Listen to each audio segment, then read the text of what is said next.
Karen once believed she was untouchable in the skies, an experienced flight attendant, confident, efficient, and in control. But one moment of indifference, one careless mistake, shattered everything she had built. A simple refusal, a glass of water denied to an elderly passenger, set off a chain of events that led to her downfall, her disgrace, and the loss of the career she had dedicated her life to.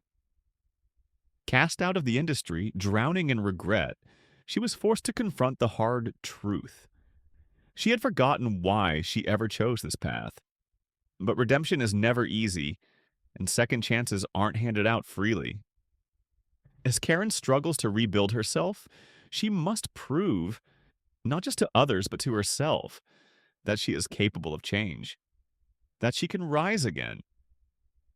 And sometimes the most unexpected journeys lead us right back to where we were always meant to be. The sun had barely begun its descent when Flight AZ-751 prepared for departure from Los Angeles International Airport to Tokyo Narita, a 14-hour journey that would carry over 200 passengers across the Pacific. It was supposed to be a routine long-haul flight, one of the many that crisscrossed the sky each day, but for Olivia Carter, a senior flight attendant who had spent nearly a decade in the airline industry, something about this particular flight felt different, though she couldn't quite place why. Perhaps it was the subtle tension in the air, the unspoken energy that sometimes settled over a plane before takeoff. Or maybe it was the nagging sense of fatigue that had been creeping into her mind more and more often lately. Once she had loved this job, had reveled in the thrill of travel, the quiet satisfaction of providing excellent service, the fleeting but meaningful human connections made at 35,000 feet. But somewhere along the way, the magic had faded, replaced by a slow, creeping resentment toward the demanding passengers, the relentless schedule, the thankless nature of it all. And today, as she adjusted her uniform in the mirror behind the galley, she felt utterly drained, the kind of exhaustion that settled deep in her bones and refused to be shaken off. The flight crew bustled around her, checking equipment, confirming pre-flight safety protocols, exchanging the usual pre-departure small talk. The captain, Daniel Mercer, an experienced and composed pilot, stood near the cockpit, exchanging quiet words with his first officer. Meanwhile, the purser, Ethan Collins, a no-nonsense but generally fair supervisor, was making his rounds, giving the cabin one last look before boarding began. Olivia didn't particularly dislike Ethan, but she had long since learned that he was the kind of man who expected perfection, and she wasn't sure she had that in her today. With a sigh, she turned away from the mirror and stepped into the main cabin, her expression automatically settling into the neutral politeness that had become second nature. Passengers began filtering in, some walking with the deliberate, self-assured stride of frequent flyers, others looking around in quiet awe, taking in the spaciousness of the Boeing 787 Dreamliner. Families wrangled children, business travelers adjusted their ties, and a handful of social media influencers immediately began recording their pre-flight experience for their thousands of online followers. And then there was Karen Mitchell, who boarded with an air of quiet authority, her perfectly tailored beige blazer and sharp heels immediately setting her apart. She moved through the first-class cabin with the kind of composed elegance that suggested she had done this 1,000 times before, because in fact, she had. Karen wasn't just another well-off executive heading to Tokyo. She was one of the airline's major shareholders, a woman whose name carried weight in boardrooms and executive meetings alike. But tonight, she wasn't here as a corporate overlord. She was just another passenger. And for now, she intended to remain unnoticed. Oblivious to Karen's presence, Olivia continued her duties with mechanical efficiency, assisting passengers, answering questions, and most importantly, making sure everything moved smoothly so the flight could leave on time. Then, just as she was about to close one of the overhead bins, she heard it, a soft voice, hesitant yet clear. "Excuse me, miss, may I have a glass of water?" She turned toward the sound and found herself looking at an elderly man seated near the front of the business class section. a frail-looking figure with kind eyes and an air of quiet dignity. Henry Whitmore, though Olivia didn't know his name yet, had been a pilot once long ago before age and time had grounded him for good. Now, in his 70s, he still carried himself with the posture of a man accustomed to flight, though his body had begun to betray him. His hands slightly unsteady, his breath just a bit shallower than it once was. For a brief moment, Olivia considered fetching the water, but then she glanced at her watch. They were still in the boarding process, and the cabin crew had strict procedures to follow. Drinks wouldn't be served until after takeoff. It was an unspoken rule, one that had been drilled into her over the years. She wasn't about to break protocol for one passenger, no matter how innocent the request. "I'm sorry, sir, but we're not serving water yet. You'll have to wait until after takeoff." Her voice was polite but firm, her words rehearsed from years of giving the same response. Without waiting for a reply, she turned away, moving toward the next row of passengers who were still settling in. But Karen had seen everything. From her seat, just a few feet away, she had witnessed the way Olivia barely glanced at the man, the way she dismissed him with practiced indifference. Karen's eyes narrowed slightly, but she said nothing for now. Meanwhile, Henry sat back in his seat, swallowing against the dryness in his throat. It wasn't a big deal, not really. He had flown enough times to know that rules were rules, and he wasn't one to make a fuss. But still, a small flicker of disappointment settled in his chest. He had only asked for water, after all. As the final passengers boarded and the crew began final preparations, Olivia felt a strange, nagging sensation, like an itch she couldn't quite reach. She hadn't done anything wrong, so why did she feel uneasy? Maybe it was the way Henry had lowered his gaze, quietly accepting the rejection. Maybe it was the way Karen Mitchell had watched the entire exchange with unsettling intensity. Maybe it was something else entirely. Whatever it was, Olivia shook it off. She had a long flight ahead, and she needed to focus. The doors were sealed, the fastened seatbelt sign blinked to life, and Captain Mercer's voice came over the intercom, announcing their departure. The massive aircraft rolled onto the runway, engines humming in anticipation. Then, with a surge of power, they lifted off into the sky, leaving the glittering lights of Los Angeles far behind. Unbeknownst to Olivia, the next 14 hours would become the longest of her career. And before this flight was over, her entire future would be hanging by a thread. The hum of the engines settled into a steady rhythm as Flight AZ-751 soared into the endless expanse of the night sky, the city lights of Los Angeles shrinking into a sea of darkness far below. Inside the cabin, the atmosphere shifted into the usual post-takeoff routine. Seatbelts unclasping, passengers adjusting their blankets, a few already dozing off under the dimmed cabin lights. Flight attendants moved swiftly through the aisles, checking that everything was in order before the first beverage service began. But amidst the quiet murmur of settling travelers, a small, seemingly insignificant moment was unfolding. One that would soon spiral into something much larger than anyone could have anticipated. Seated near the front of the business class cabin, Henry Whitmore, the elderly man who had earlier requested a simple glass of water, shifted uncomfortably in his seat. The dryness in his throat had worsened, and the stuffy cabin air wasn't helping. He had been flying for decades, long before commercial aviation became the polished, corporate-driven business it was today, and he understood that there were protocols, certain rules and timing for when drinks and refreshments were served.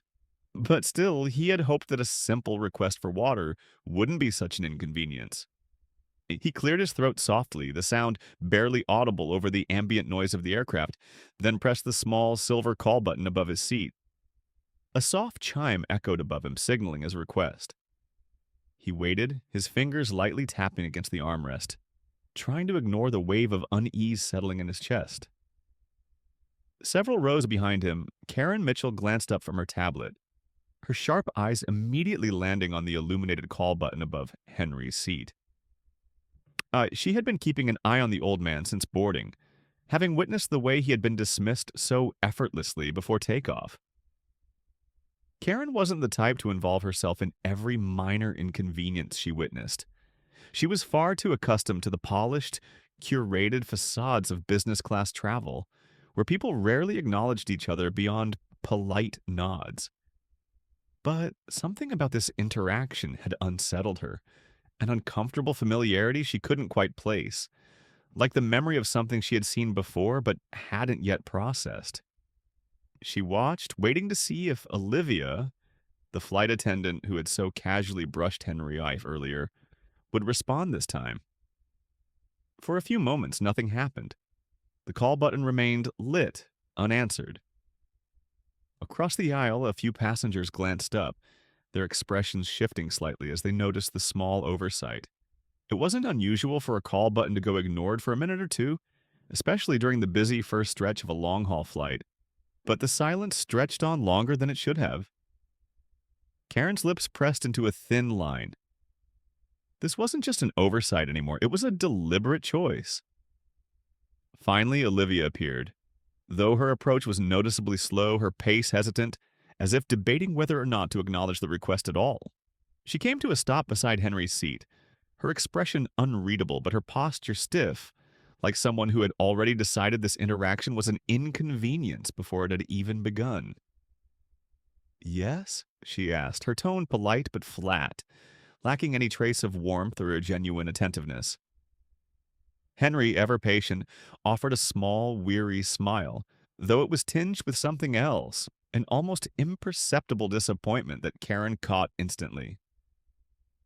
"I'm sorry to bother you again, miss," he said gently, his voice steady but softer now. "But I really do need some water. My throat is quite dry." For a second, Olivia said nothing. There was a flicker of something unreadable in her expression. Annoyance, perhaps, or maybe something closer to reluctant obligation. She exhaled softly, barely audible, then glanced toward the front of the cabin, as if searching for an excuse to leave. "I told you," she said finally, her voice quieter this time but no less dismissive. "We'll get to you in a bit. Please wait." And just like that, she turned away. The moment hung in the air, thick with something unspoken, something uncomfortable that none of the surrounding passengers could quite put into words, but all of them felt it like an invisible pressure. A businessman in the adjacent seat shifted slightly, frowning as he exchanged a glance with a younger woman seated across the aisle, who subtly shook her head. A few rows back, Karen's fingers curled around the edge of her tablet, her usual mask of composed detachment cracking just enough to let a small flicker of irritation show. It wasn't about the water anymore. It wasn't even about the rules. It was about respect. About the subtle, insidious way some people determined whose voices deserved to be heard and whose could be ignored without consequence. Henry sat still for a long moment, his expression unreadable, his hands folded neatly in his lap. But Karen could see the tension in his shoulders, the siaitiamum. Way his fingers tightened slightly against the fabric of his pants, and something inside her snapped.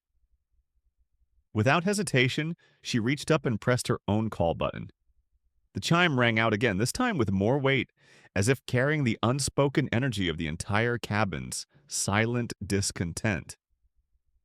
Olivia, who had only just begun walking away, stiffened mid-step, the sharp sound of the second chime freezing her in place.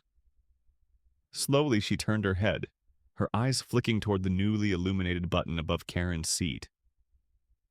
For a split second her expression wavered, caught between irritation and uncertainty, because she knew somehow that this was different, that this wasn't just another request she could ignore.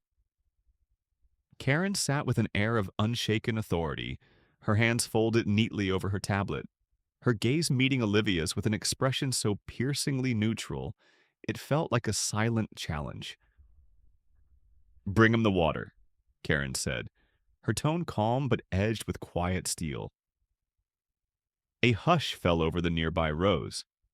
A subtle but undeniable power shift rippled through the air, something that had nothing to do with corporate hierarchy or airline policies, but everything to do with the unspoken rules of human decency. For the briefest moment, Olivia hesitated, Then she did something Karen hadn't expected. She scoffed.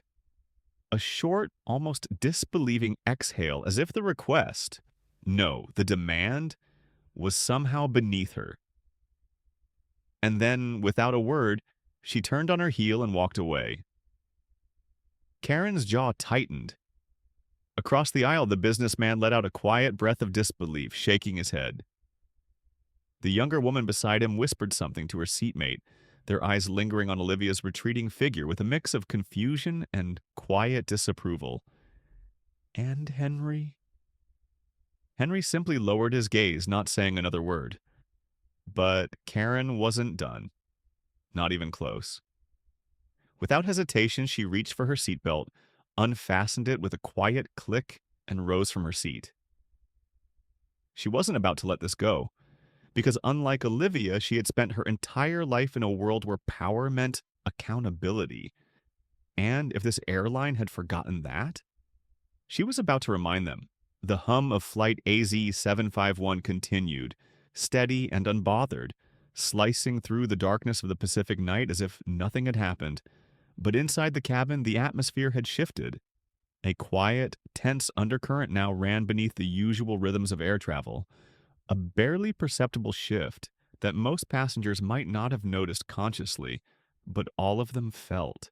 It was in the way eyes lingered just a little too long after Olivia had walked away, in the way whispers flickered like embers through the cabin, in the way Karen Mitchell had risen from her seat without hesitation, a woman who had decided that silence was no longer an option.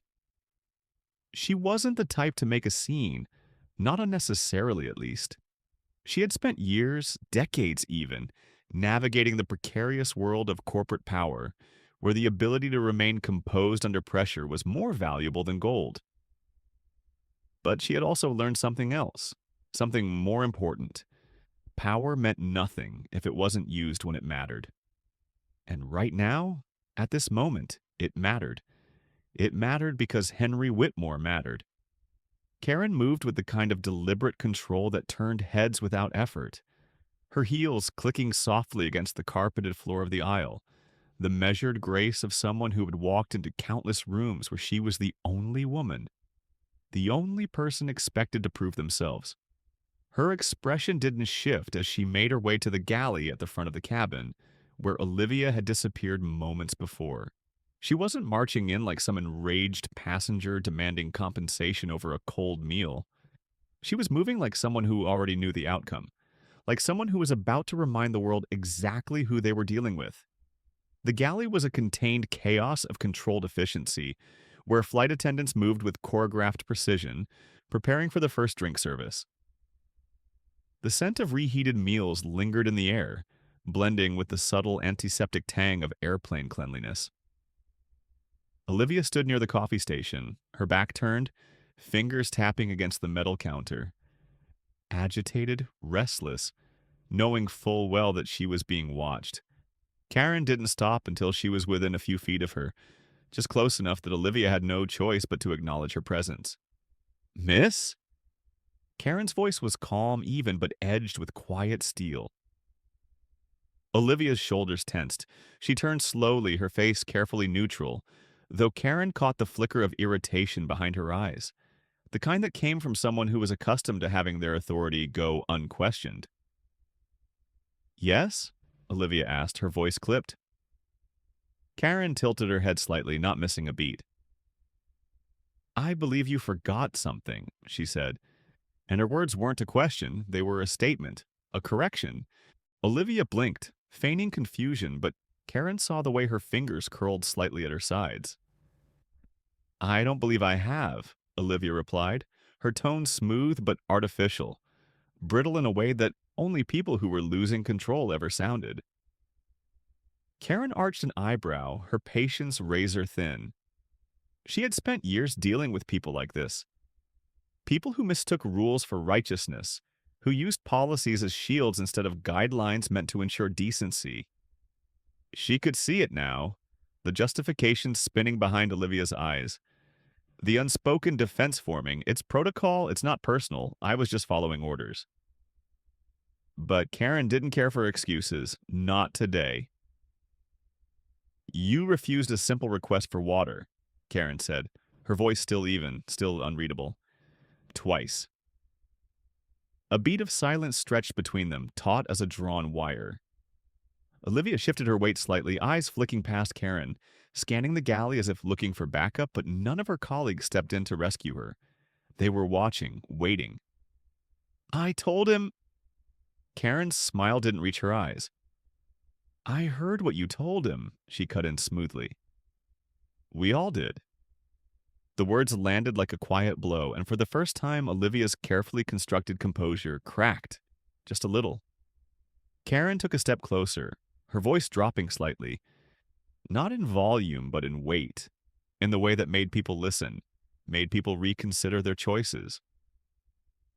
I don't know what kind of flights you're used to working, Karen continued, but let me make one thing clear. That man deserves respect. Every passenger on this flight does, and I suggest you remember that before this flight lands, because I promise you the consequences of forgetting will be far greater than an inconvenient trip to the galley. For a fleeting second, Karen saw something flicker in Olivia's expression. Not anger, not annoyance, but something dangerously close to uncertainty, as if for the first time she realized she wasn't in control of this situation anymore. But then, just as quickly, the mask slammed back into place. Fine, Olivia said, her voice flat. She turned on her heel, yanked a plastic cup from the dispenser, and poured the water with just a little too much force, the liquid sloshing against the sides before she slammed it onto the counter. She grabbed a napkin, shoved it beside the cup, and turned back to Karen with a mocking smile. Here. Happy now? Karen didn't blink. She simply picked up the cup, her movements unbothered, precise, and met Olivia's gaze with an expression so effortlessly unimpressed that it made the younger woman shift uncomfortably. Oh, sweetheart, Karen murmured, the condescension as light as air but sharp as glass. You have no idea. Then, with the poise of a woman who had just won a battle before it even began, Karen turned and walked back to the cabin, cup of water in hand, leaving Olivia standing there, flustered, humiliated, and, most importantly, aware that she had just made an enemy she couldn't afford to ignore. The entire dynamic of the flight had shifted, even before Karen returned to her seat. She felt the weight of watchful eyes of passengers who had been silently waiting to see if someone would say something, do something. And now they knew. Now they had seen the moment the power balance tipped in the right direction. She reached Henry's seat, placing the water down with a quiet, resolute finality. His tired eyes lifted to hers, something like gratitude flickering beneath the exhaustion. He didn't say much, he didn't need to, but when he offered a small, knowing nod, Karen returned it. It's just water, he murmured after a long moment, his voice barely audible. Karen smiled. It never is. And then, just as she sat back in her seat, the intercom crackled to life. Would passenger Karen Mitchell please report to the front of the cabin? The words rang through the air and Karen simply exhaled slowly, steadily, her lips curving into the ghost of a smile. Ah, there it was. The first real move in a game Olivia had already lost. The murmur of the passengers flickered like wildfire across the cabin as the announcement echoed through the overhead speakers, a quiet undercurrent of speculation rippling through the rows. Karen Mitchell's name had been called, not in the usual way a flight crew might summon a passenger for a simple question or routine issue, but in that particular tone that suggested something else entirely, something more calculated. A move, a challenge, a test.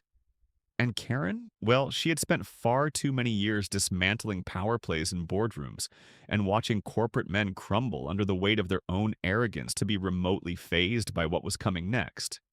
She thrived in moments like this, the kind where people thought they could maneuver her into a position of submission, where they expected hesitation, expected compliance. They had no idea who they were dealing with. She didn't rush. No, she took her time, deliberately, adjusting the cuff of her blazer, making a show of reaching for her tablet and locking the screen before placing it into the seat pocket in front of her. She could feel the eyes on her. Passengers who had been silent observers until now suddenly invested in what came next. Even Henry, the elderly man who had unwittingly become the catalyst for this entire situation, watched her with quiet curiosity. He had seen enough in his lifetime to recognize a moment before it turned into something bigger, and this, without a doubt, was about to become something bigger. With an air of effortless composure, Karen stood, smoothing the front of her blazer, and moved toward the front of the aircraft. The first-class cabin was eerily still, as if the passengers there understood that they were about to witness something extraordinary. Flight AZ-751 wasn't just any long-haul trip across the Pacific anymore, it was a battleground. The curtain separating the premium cabins from the galley was pulled back, revealing Ethan Collins, the purser, standing with his arms crossed, his expression carefully neutral, though there was a flicker of something in his eyes. Curiosity? Concern? Or perhaps an awareness that this was a situation spiraling beyond standard in-flight protocol. Beside him, Olivia stood stiffly, her features carefully arranged into something that might have passed for professional detachment if Karen hadn't already seen the cracks in her composure earlier. Karen didn't hesitate. She stepped forward, meeting Ethan's gaze head-on, the corner of her mouth curving just slightly. Not quite a smile, but something dangerously close to one. "You called?" she said smoothly, as if she were answering a business meeting invitation, rather than stepping into what was clearly meant to be a disciplinary discussion. Ethan exhaled through his nose, barely perceptible, and gestured toward the galley. "Ms. Mitchell, I wanted to speak with you privately regarding a disturbance in the cabin." Karen arched a brow, unhurried, unbothered. "Disturbance," she repeated, tilting her head slightly as though the word itself amused her. "That's an interesting way to describe bringing water to an elderly passenger who had been denied it." A flicker of annoyance passed over Olivia's face, barely visible but there nonetheless. Ethan, however, remained still, watching her carefully, measuring his words before speaking. "We have specific protocols for beverage service," he said, his voice even, measured like someone attempting to play the role of diplomat. Miss Carter was following procedure when she informed the passenger that water would be served later in the flight. Karen let out a quiet, breathless laugh. Not loud, not mocking, but sharp enough to cut through the empty justifications. She crossed her arms, tapping her fingers lightly against her sleeve as she studied Ethan, like a board member listening to an underprepared CEO trying to salvage a failing quarterly report. "I see," she mused, her voice smooth as silk. "So, following procedure means refusing a passenger a basic necessity twice? Following procedure means walking away when someone is clearly in distress? Forgive me, but I must have missed the part where common decency was removed from your in-flight training manuals." Silence thickened in the confined space, the tension as sharp as pressurized air before a storm. Olivia shifted uncomfortably, her weight moving from one foot to the other, but she didn't speak. Ethan, to his credit, remained composed, though Karen didn't miss the way his jaw tightened ever so slightly, the subtle signs of someone realizing they had underestimated their opponent. "We understand that you were trying to assist the passenger," Ethan said finally, choosing his words carefully. "However, it is important that concerns regarding service be addressed through the proper channels. Taking matters into your own hands can sometimes escalate situations unnecessarily." Karen exhaled sharply. Not quite a laugh, but something dangerously close to it. Taking matters into her own hands? Oh, they had no idea how much worse this could have been for them if she had truly decided to escalate. "Tell me something, Mr. Collins," she said, her voice still dangerously calm, still dripping in that poised, unshakable confidence that made men in power deeply uncomfortable. "If I hadn't intervened, When exactly was your proper channel planning to acknowledge Mr. Whitmore's request? When he collapsed from dehydration? Or when another passenger had to step in to do the job your flight attendant refused to do? Ethan's mouth pressed into a thin line. Olivia's face flushed, the first real sign that she was beginning to recognize just how deeply she had buried herself in this mess. Karen waited. She let the silence settle. Let them sit in the weight of it. Let them feel the discomfort of their own choices. Then, before Ethan could gather another carefully worded response, Karen tilted her head, slightly her expression thoughtful. You know, she said casually, it's fascinating, truly fascinating, how this entire situation could have been avoided with something as simple as a single glass of water. She let the words linger, let them cut through the pretense of professionalism like a scalpel, slicing through dead weight. Then, without waiting for permission, she stepped past them, grabbed another cup from the galley, filled it with water, and turned back toward the cabin. The move was so effortless, so direct that neither Ethan nor Olivia had time to protest before she was already walking away. She could feel the burn of Olivia's embarrassment behind her, the heavy realization that whatever power she had once thought she wielded over the situation had slipped completely from her grasp. Karen returned to Henry's seat, placing the second cup of water beside the first, her expression unreadable but her victory unmistakable. The passengers around her weren't just watching anymore, they were invested. She could see it in the way their expressions had shifted, in the way whispers had turned into quiet nods of approval. They understood. They knew. And so did she. Olivia had made a mistake. Ethan had tried to contain it. But Karen? Karen had just made sure they would never forget it. And as she settled back into her seat, her phone vibrated silently in the pocket of her blazer. Karen didn't even have to look at the screen to know what it was. Somewhere, up in the flight deck, the pilot had been notified. And when this plane landed, this wasn't just going to be Olivia's problem anymore. The atmosphere in Flight AZ-751 had shifted, subtly but unmistakably, like the pressure change before a storm. It was in the way passengers exchanged glances, in the hushed whispers that rippled through the cabin, in the way flight attendants moved with a new stiffness to their posture, aware that something had breached the delicate balance of in-flight order. Karen could feel it, that palpable tension that always preceded a reckoning, and she knew, without a doubt, that it was coming. She had seen it too many times in too many rooms, filled with too many men who had tried to quiet her, to minimize her, to redirect the conversation until the problem wasn't the problem anymore, but rather the inconvenience of her pointing it out. This wasn't her first battle. And if Olivia or Ethan thought they could contain the situation, that they could sweep it under the sterile carpet of corporate decorum, then they had drastically underestimated her. Karen wasn't the type to lose control, to raise her voice, to make an unnecessary scene, but she was the type to make sure that when she spoke, people listened. She leaned back in her seat, exhaling softly, fingers tapping against the armrest in silent calculation, as she glanced toward the front of the aircraft. She could see Olivia and Ethan speaking in hushed tones near the galley, their body language stiff, the unspoken panic hanging between them like an exposed wire. They knew. They knew they had lost control of this situation, and now they were scrambling to find a way to reclaim it. Karen's eyes narrowed slightly. They were about to make a mistake. And they did.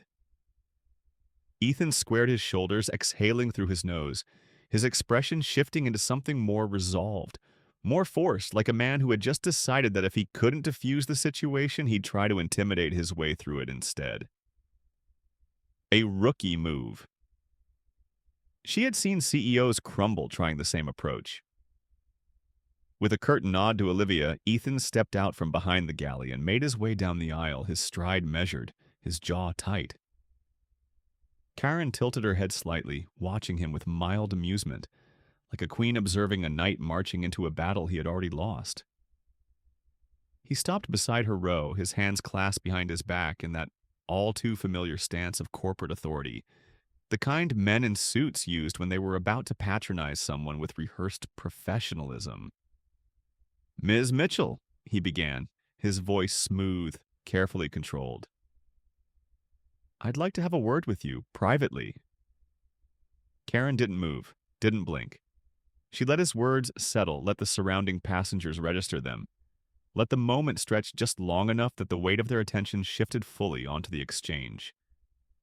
And then, slowly, she turned her head, meeting his gaze with a neutrality so sharp it cut right through his scripted approach. "If you'd like to discuss something, Mr. Collins," she said, her voice pleasant but edged with unmistakable steel, "I'd prefer we do it here. No need for secrecy, after all. Transparency is key to a well-functioning airline, don't you think?" A flicker of something flashed across Ethan's face. Annoyance? Hesitation? A sliver of doubt. Karen caught it, filed it away, and kept her expression perfectly composed. "Ms. Mitchell," he tried again, adjusting his tone to something a little firmer, a little more insistent. "I'd appreciate your cooperation in keeping this matter from further disrupting the flight." Karen smiled, a slow, knowing smile, the kind that made men deeply uncomfortable, the kind that made them realize too late that they had already lost. "Oh, Ethan," she said lightly, leaning back just enough to make it clear she wasn't about to be moved. "You're under the impression that I'm the disruption here." She let that hang in the air for a second, watching as his jaw tensed ever so slightly before continuing, her voice smooth as silk. "Let's be clear. The disruption occurred when one of your flight attendants decided that basic human decency was beneath her job description. The disruption continued when a simple request for water turned into a power struggle. And now, here we are, with you standing in the aisle asking me to help you clean up a mess that I didn't create." She tilted her head slightly, her gaze steady. "Tell me, Ethan, at what point does the accountability kick in?" Silence. A shift in the air, a sharp inhalation from a passenger nearby, a quiet murmur exchanged between two others. Ethan's carefully practiced authority wavered, just for a second, but Karen caught it instantly. She didn't wait for his response. She didn't need one. Instead, she exhaled softly, lifting a single manicured finger, pointing toward the elderly man still seated across the aisle, Henry Whitmore. "Do you know who he is?" she asked. Ethan hesitated. Karen's smile didn't falter. "Of course you don't," she murmured, shaking her head slightly. "Because if you did, you wouldn't have let it get this far." She turned her gaze toward Henry, whose tired eyes watched the exchange with the quiet patience of a man who had seen far too much of the world to be surprised anymore. "Mr. Whitmore," Karen continued, her voice gentler now, "was a pilot for this airline. For 30 years. He flew international routes long before most of your crew were even in training. And yet tonight, when he needed something as simple as a cup of water, he was treated as an inconvenience rather than as a human being." Ethan stiffened, his composure cracking just enough for Karen to see it. And she knew. She had him. Karen exhaled softly, then leaned forward slightly, her voice dropping just enough to be intimate, but not quiet. "Here's what's going to happen, Ethan," she said. "You're going to walk back to the galley, and you're going to reassess how you want to handle this situation, because right now you're on the verge of making a very costly mistake." His breath hitched, barely noticeable, but Karen caught it. "You're going to decide whether this is an incident that gets resolved quietly, internally, with professionalism and grace, or whether it's something that ends up in a very public, very damaging conversation with corporate, one that includes a full review of this flight service standards and the training protocols that allowed this to happen in the first place." Ethan swallowed. Karen's expression remained unshaken. "Now, if you'd like me to cooperate, I suggest you start by making it worth my time. Otherwise, we can let the world decide how your airline handles its passengers." The silence stretched, heavy, unbearable. And then, without another word, Ethan nodded once, sharp and curt, before turning on his heel and walking away. Karen leaned back, exhaling softly, and felt the weight of the passenger's eyes on her. Not in disapproval, but in something far more satisfying. Respect. And as the flight continued on its course to Tokyo, Karen Mitchell knew that before this plane touched down, this battle was far from over. The silence that followed Ethan's retreat was louder than the hum of the engines, louder than the quiet chatter that had been stirring through the cabin since Karen first stood her ground. Power had shifted. It was almost palpable, a tangible force that hung in the air, weaving between the rows of passengers like static electricity just before a storm.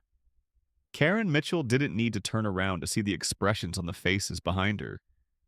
She could feel them, sense the ripple effect of what had just happened. There was something intoxicating about the moment right after you knocked over the first domino in a game no one else realized they were playing. It was the power of knowing that a battle had already been won before the other side even knew they were losing. Karen exhaled softly and turned her gaze back to Henry Whitmore.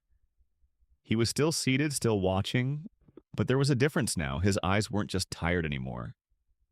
There was something else there, something knowing, something almost amused. A ghost of a smile tugged at the corner of his lips, as if he had seen 1,000 moments like this before, had sat in the cockpit of 100 flights where people like Olivia and Ethan thought they were untouchable, only to be reminded that power is always conditional. He gave Karen a small, almost imperceptible nod, and in that moment she felt something settle inside her. Not triumph, not satisfaction, but certainty. She had done what needed to be done, but she also knew this wasn't over yet, not by a long shot.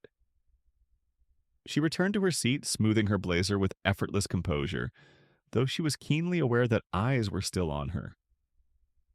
Across the aisle, a middle-aged businessman in a navy suit gave her a slight nod, a silent acknowledgement of respect.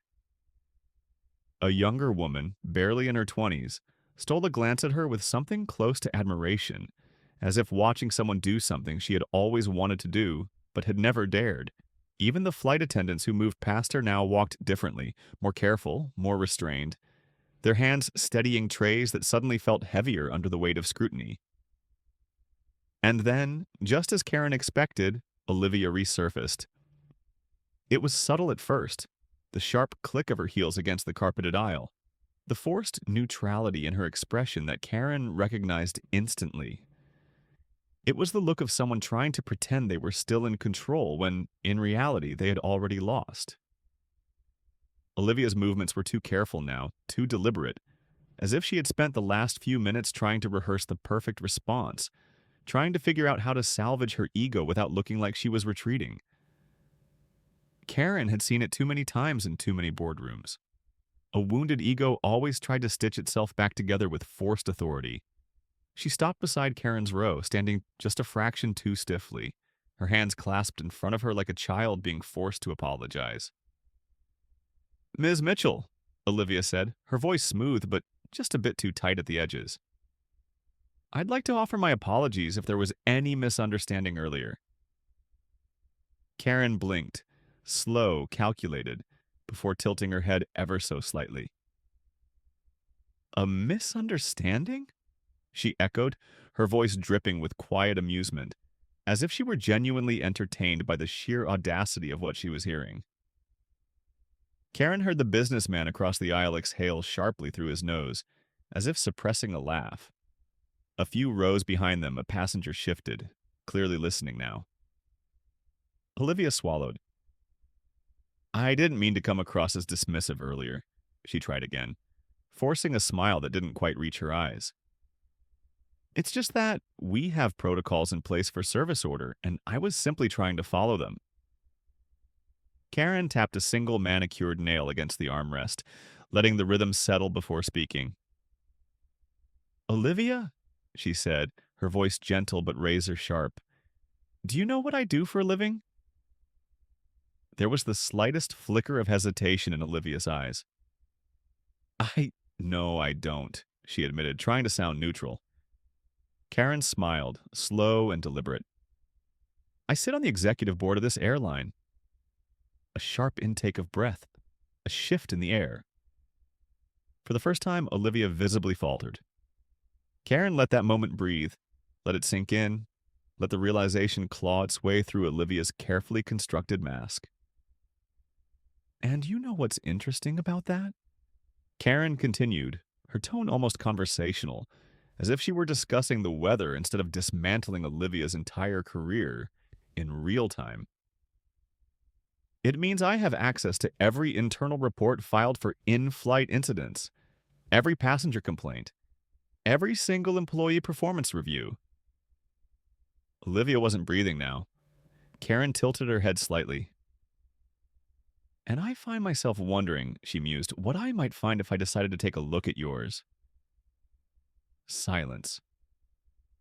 Karen could practically hear Olivia's pulse hammering against her ribs, could see the way her fingers tightened slightly around her clasped hands. You see, Karen said, finally leaning back against her seat, unbothered, unaffected. This was never about protocol. It was about how you decided to wield it. It was about how you looked at a passenger, assessed their worth, and made a decision about who deserved your respect. Olivia's throat bobbed with a barely concealed swallow. And tonight, that decision is going to cost you, Karen finished, her voice smooth as silk, soft as a blade against the throat. Olivia opened her mouth, maybe to argue, maybe to beg, maybe to salvage what little dignity she had left, but nothing came out. She turned on her heel and walked away, her footsteps a little too fast, a little too clipped, a woman who had realized far too late that she had backed herself into a corner. Karen exhaled, glancing briefly toward Ethan at the front of the cabin. He had seen the whole thing. He knew. And he didn't step in. Smart man. Karen turned back to her seat, smoothing out her blazer once more. Henry Whitmore chuckled beside her, shaking his head lightly. Remind me never to get on your bad side, he murmured. Karen smiled, tilting her head. Oh, Henry, she mused. That wasn't my bad side. That was just a warning. And with that, she picked up her tablet, unlocked the screen, and composed a single email to corporate. By the time this flight landed, Olivia wouldn't just be facing a disciplinary review. She'd be facing the end of her career. The remainder of Flight AZ-751 played out under a suffocating weight of unspoken tension, the kind that settled in thick like turbulence on a long-haul journey, unavoidable and ominous. The once effortless hum of the engines now felt like the only consistent sound in a cabin that had been permanently altered. The quiet conversations that had once filled the air with casual ease had shifted into hushed whispers, stolen glances, and the type of anticipation that comes when everyone on board knows they are part of something far larger than themselves. Karen Mitchell could feel it in every passing glance, in the way passengers stiffened slightly when a flight attendant walked by, in the way Olivia moved differently now, her once confident stride reduced to a measured, cautious pace, as if each step could betray how close she was to the edge of a cliff she hadn't realized she had been walking toward. Karen, meanwhile, sat with the patience of someone who already knew how the game ended, her tablet screen illuminating her face in the dim cabin light, her fingers moving with deliberate precision as she composed a message that would set things into motion the moment the wheels of this aircraft touched the ground. She wasn't in a rush. Power wasn't in speed, it was in certainty, in knowing that when she chose to act, it would matter. She wasn't one to fire off empty complaints into some generic customer service inbox. No, she went straight to the people who made decisions, the ones who sat in rooms where careers were built and dismantled with the click of a button. The subject line of her email was simple, clinical. Incident report, Flight AZ-751. But the contents were something else entirely. Karen didn't embellish, didn't exaggerate, she didn't need to. She simply laid out the facts, cold and precise, detailing exactly how Olivia Carter had conducted herself, the witnesses who had seen it unfold, the multiple opportunities for correction that had been ignored, and most damning of all, the way the situation had only been taken seriously when Karen had revealed her position. That, more than anything, would be the nail in the coffin. Airlines could recover from poor customer service. What they couldn't recover from was the knowledge that their employees only respected power when it was wielded over them. And the best part? She didn't even need to hit send yet. She let the email sit there, ready, waiting, a storm cloud held in suspension, prepared to strike the moment the timing was perfect. As the captain's voice crackled through the intercom, announcing their descent into Tokyo Narita International Airport, Karen finally looked up, taking in the scene around her. Henry Whitmore, now noticeably more comfortable after being treated like a human being instead of an inconvenience, caught her eye and gave a small nod, a quiet acknowledgement that words weren't needed. Across the aisle, the businessman who had been watching since the beginning offered her the faintest smirk, one that said, "I've never enjoyed a flight more." But the best part was Olivia's face. She stood near the front of the cabin, gripping the back of a seat with fingers that were a little too tight, her gaze flickering toward Karen but never quite meeting it. She knew. She knew that this flight would be the last time she ever wore that uniform, that her name was now attached to an incident that would follow her beyond this aircraft, beyond this shift, beyond anything she could undo. She could feel the weight of it now, the inescapable gravity of her mistake. The landing itself was smooth, anticlimactic compared to the storm brewing within the aircraft. Passengers unbuckled their seatbelts with an energy that suggested they weren't just eager to disembark, but eager to witness the final act of this slow-burning reckoning. Karen took her time gathering her things, calm, deliberate, as if she had all the time in the world. She wasn't the type to rush. Rushing was for people who were afraid of what came next, and Karen Mitchell was never afraid. And then, just as expected, it happened. As soon as the cabin doors were opened and passengers began to step into the bridge leading into the terminal, a small group of airline personnel, dressed in the crisp suits that only corporate management wore, were waiting. Karen spotted them immediately, the way they carried themselves, the way their eyes swept over the passengers exiting, scanning, searching. But she wasn't the one they were waiting for. Olivia was. Karen didn't pause as she stepped off the plane, didn't hesitate as she moved past the executives, but she heard it. The way they called Olivia's name, the way her footsteps faltered, the way she sucked in a sharp breath like a woman walking into her own sentencing. It was a sound Karen had heard so many times before, in so many different places. It was the sound of consequences catching up. And then, with perfect timing, she hit send. Her email sailed through the airport Wi-Fi, straight into the inboxes of the people who would ensure that Olivia Carter's name was never attached to this airline again. The game had ended, and Karen Mitchell had already won. Tokyo Narita International Airport hummed, with its usual orchestrated chaos. A symphony of flight announcements, hurried footsteps, rolling luggage, and the occasional laugh from travelers whose journeys had gone uninterrupted. But for Olivia Carter, there was no laughter, no relief, no hurried but excited steps toward an adventure in a foreign city. There was only the weight of consequences bearing down on her, tightening around her throat like a vice as she stood on the jet bridge, her feet feeling as if they were glued to the ground. Karen Mitchell didn't stop to watch the scene unfold. She never needed to. She knew exactly how this was going to play out. Instead, she moved through the terminal with the quiet confidence of someone who had already dictated the ending of this story before anyone else had even realized they were characters in it. But even as she walked, she could hear it, sense it.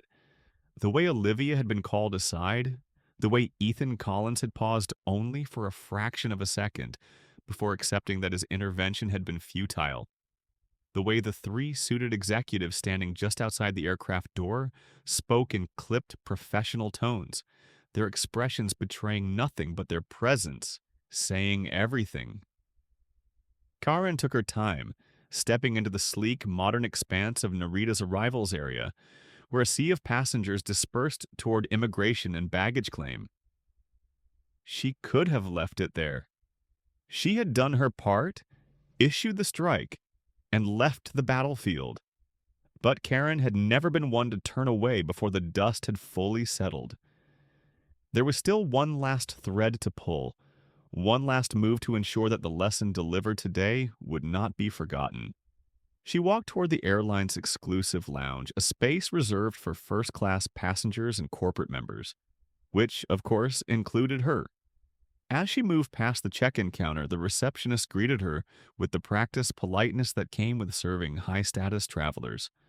But there was a flicker of recognition in the woman's eyes. The name Karen Mitchell was already making rounds through the system, whether the staff realized it or not. Inside the lounge, tranquility reigned, a stark contrast to the corporate whirlwind that was no doubt unraveling behind closed doors elsewhere in the airport. Karen settled into a leather chair near the expansive floor-to-ceiling windows, her gaze drifting out toward the runway where planes taxied like steel birds waiting for their turn to take flight. Her email had already been read. She knew this without needing a confirmation receipt, without checking her phone, because Karen knew how corporations worked. When an email like that, from someone with influence, with power, with the ability to make problems very public, very fast, landed in the inboxes of upper management, it was not ignored. It was not deferred. It was acted upon immediately, and so she waited. It didn't take long. Within 20 minutes, she spotted them. The two men in navy executive suits and the sharp-dressed woman in a crimson blouse that signified someone higher up in the airline's internal hierarchy. They moved through the lounge entrance with a calculated urgency, the kind that came when something demanded attention but had to be handled with discretion.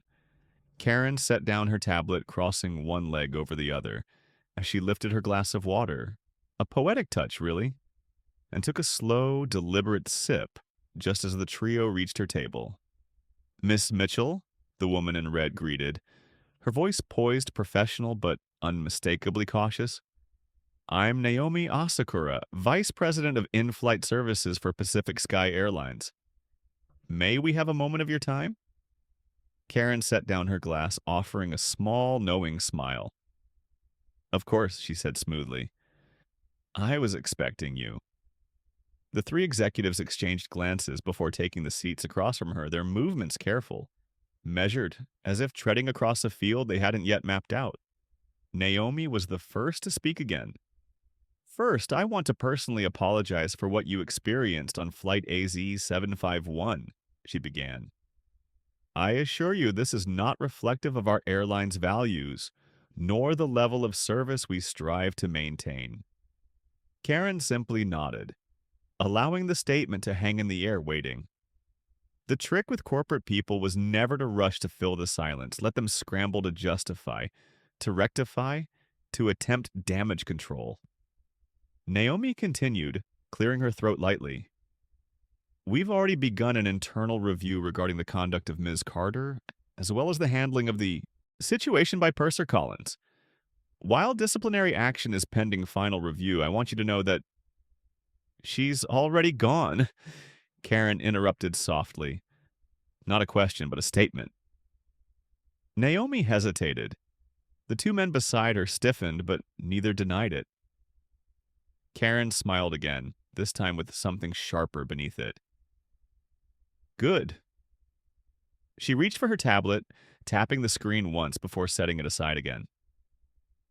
"I trust that an official response will be issued shortly?" "Yes," Naomi confirmed. "We'll be in contact with a formal statement within the next 24 hours. Karen exhaled softly, tilting her head. "And the passengers?" Naomi blinked. "Excuse me?" "The passengers," Karen repeated smoothly. The ones who witnessed the entire situation unfold. What's being done to ensure that their experience isn't reduced to mere collateral damage? There it was, the pause. The moment of realization that this wasn't just about one employee's poor judgment.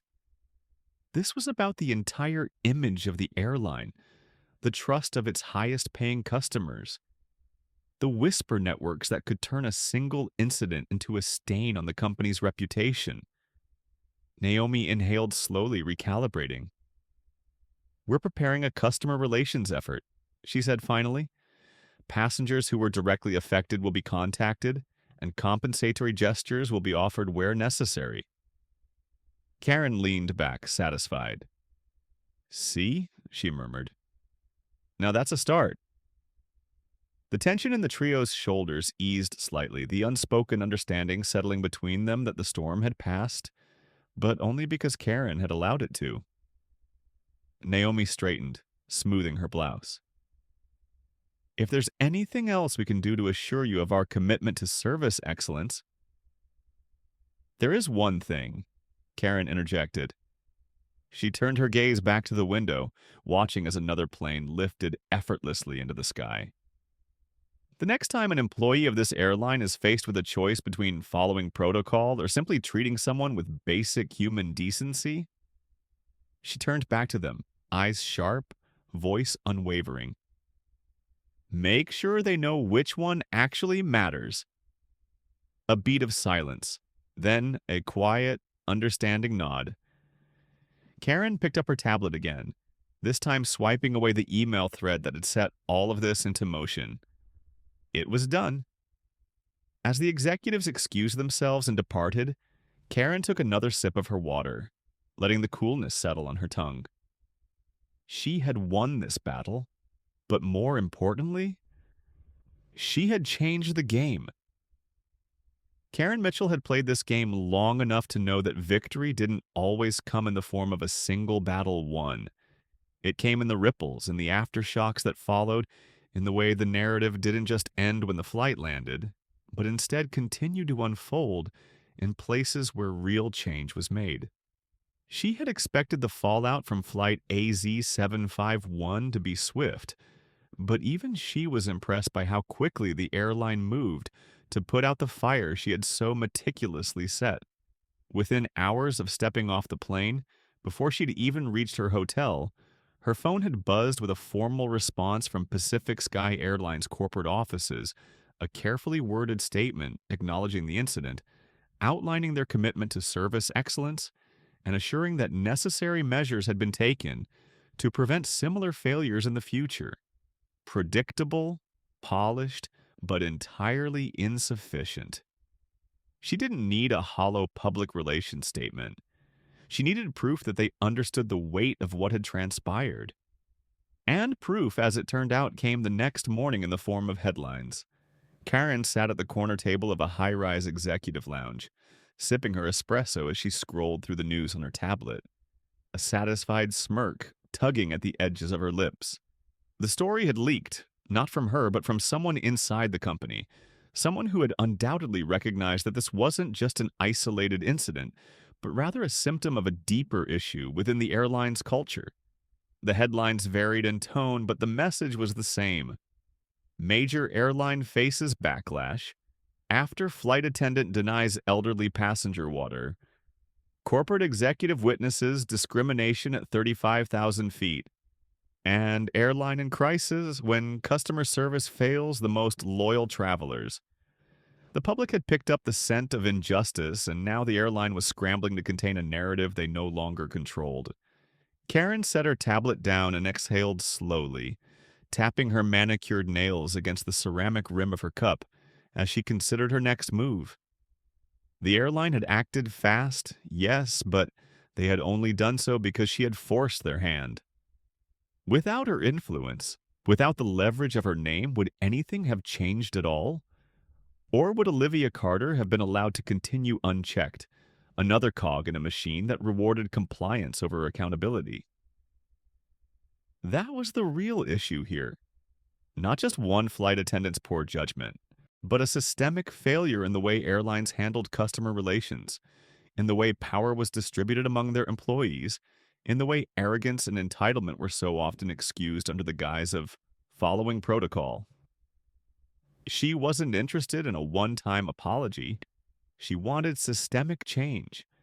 And so, as the morning sun spilled golden light through the towering windows, Karen drafted another email, not to the airline directly, but to the other names in her network, the ones who made decisions far above those in-flight supervisors and corporate public relations teams. She reached out to industry regulators, consumer advocacy groups, airline executives she had met in boardrooms and at industry summits.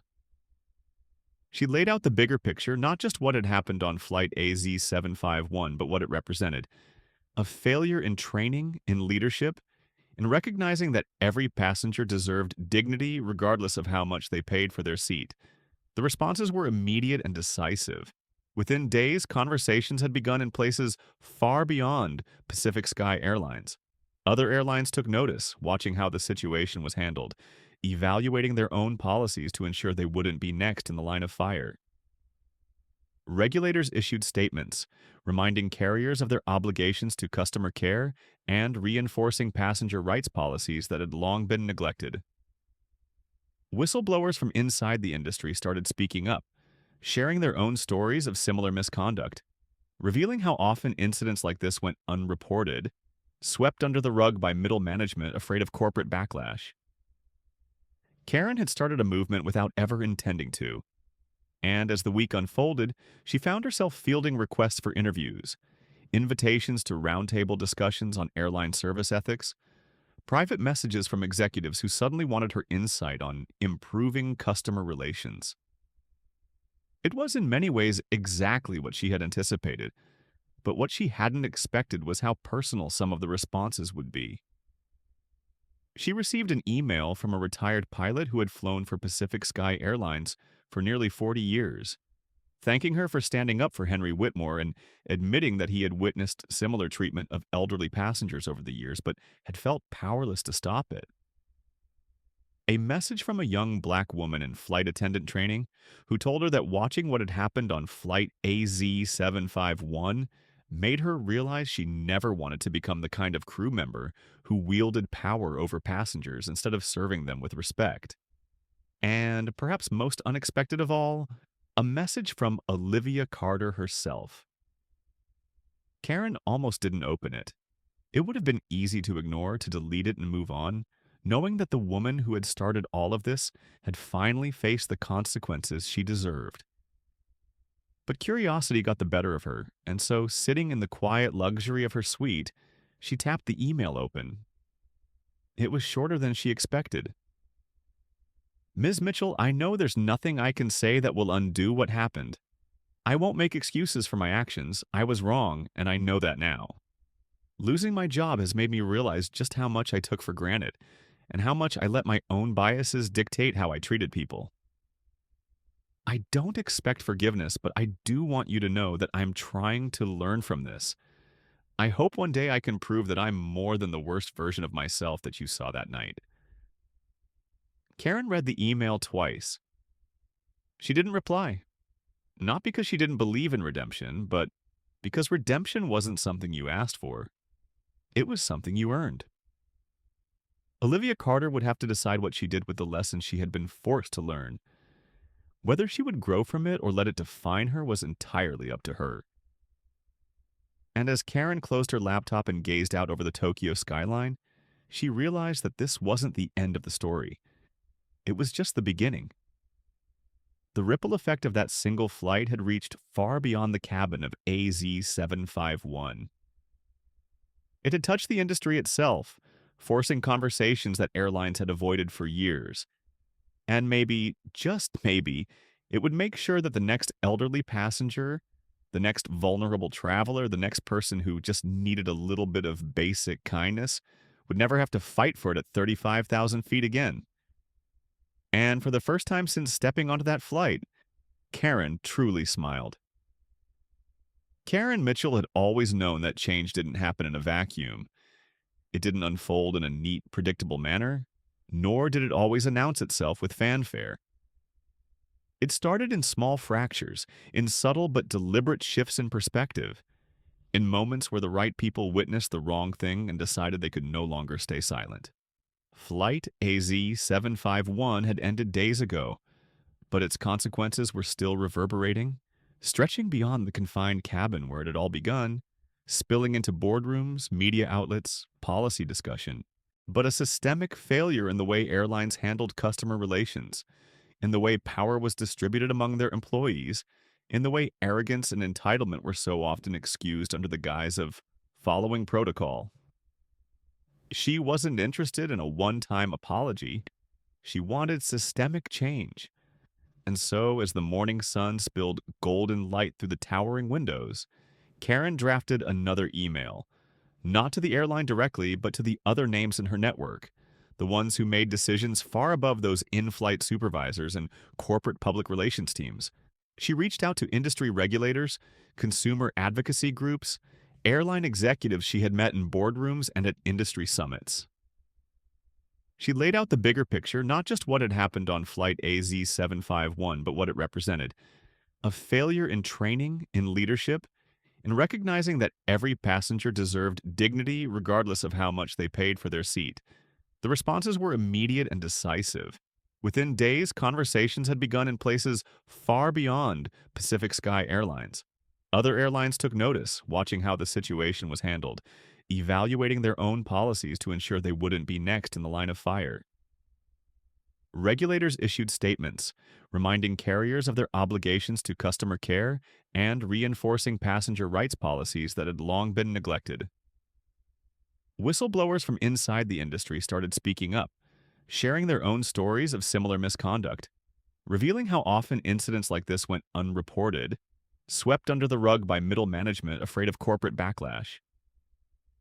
Karen had started a movement without ever intending to, and as the week unfolded, she found herself fielding requests for interviews, invitations to roundtable discussions on airline service ethics, private messages from executives who suddenly wanted her insight on improving customer relations.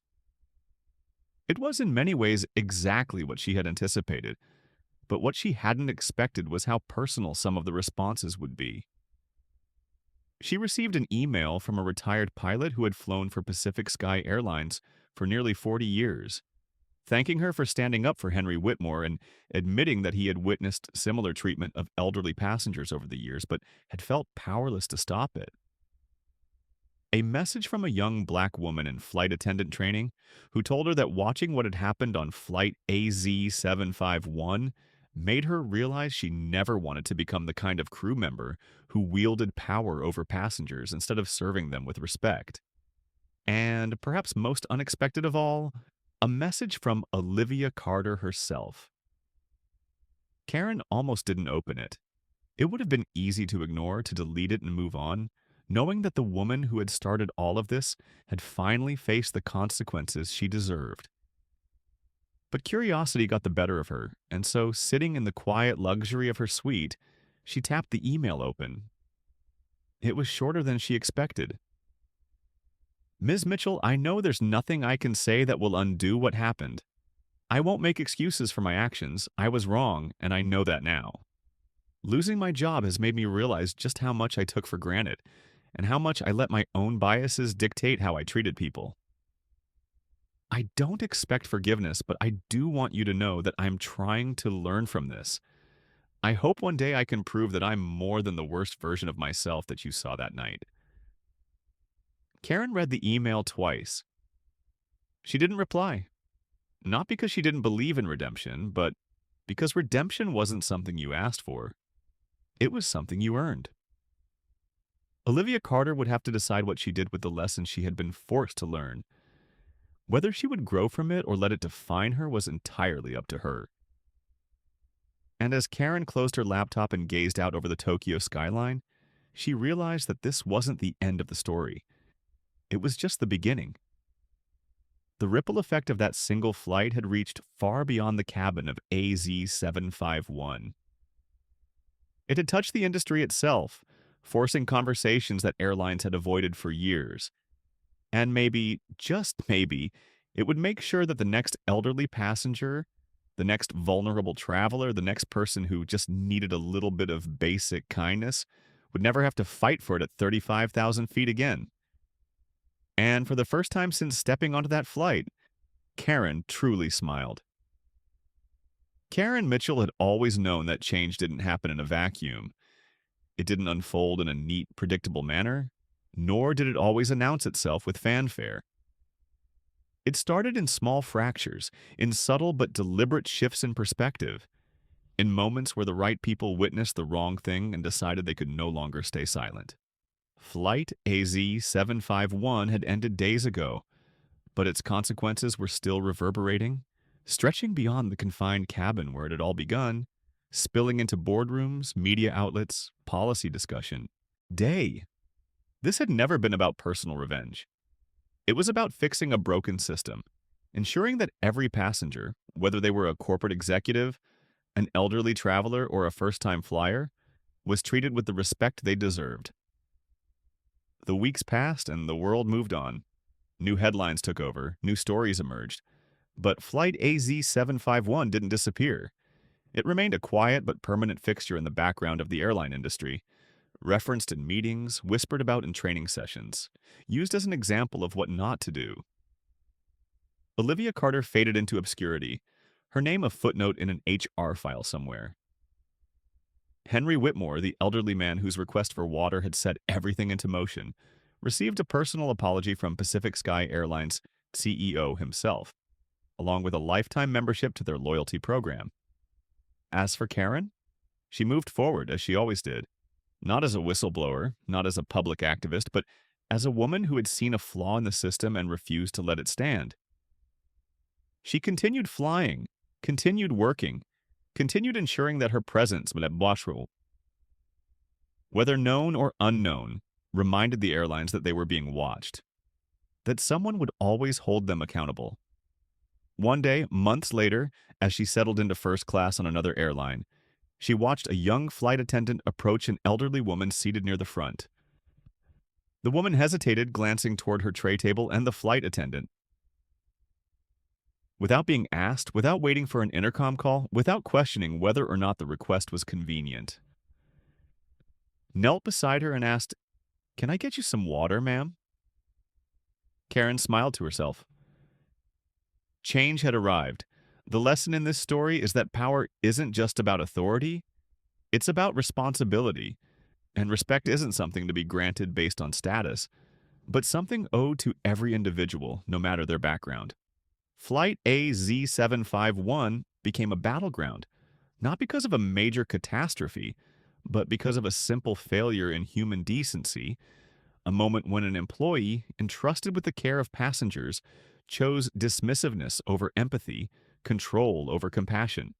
Olivia Carter believed she could wield authority without accountability, but what she failed to understand was that true leadership comes not from enforcing rules, but from knowing when to act with kindness, when to prioritize people over policies.